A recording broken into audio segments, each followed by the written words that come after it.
সাবেক আইজিপি বেনজির আহমেদের বিষয়ে কিছু ব্যাখ্যা চেয়ে দুর্নীতি দমন কমিশন দুদককে দুবাই থেকে চিঠি দেওয়া হয়েছে বলে জানিয়েছেন সংস্থাটির মুখপাত্র আখতারুল ইসলাম। তিনি জানান, বেনজিরের বিরুদ্ধে অবৈধ সম্পদ অর্জনের মামলার নথিসহ অন্যান্য প্রয়োজনীয় তথ্য প্রস্তুত করছে সংস্থাটি।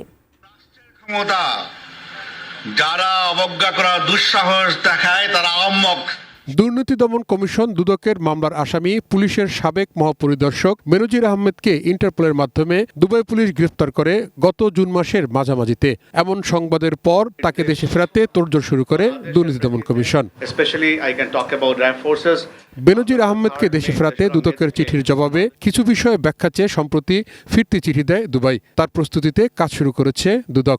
দুবাই পুলিশ বাংলাদেশ সরকারের মাধ্যমে স্বরাষ্ট্র হয়ে দুদকে এসেছে। দুদক সংশ্লিষ্ট দুদকের মামলার সংশ্লিষ্ট যে বিষয়গুলো জানতে চেয়েছেন দুদকের তদন্ত কর্মকর্তা, সেই বিষয়গুলোই মূলত ক্লিয়ার করে হয়তো 2-1 দিনের মধ্যে আবার পাঠাবেন। 32 ইঞ্চি জেভিকো টিভি এখন মাত্র 15,000 টাকায়, সাথে পাচ্ছেন 3 বছরের প্যানেল ওয়ারেন্টি।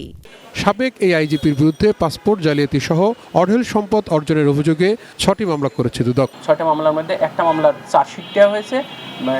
জ্ঞাত আয় বহির্ভূত সম্পদ অর্জনের মামলায় তার বিরুদ্ধে চার্জশিট দেওয়া হয়েছে। সেই চার্জশিটের বিষয়ে চার্জশিট করা যে মামলাটা, সেই মামলায় তাকে ইন্টারপোলের মাধ্যমে গ্রেফতার করা হয়েছে।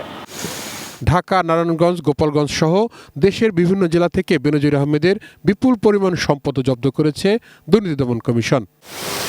তাহিদ সৌরভ, এটিএন নিউজ, ঢাকা।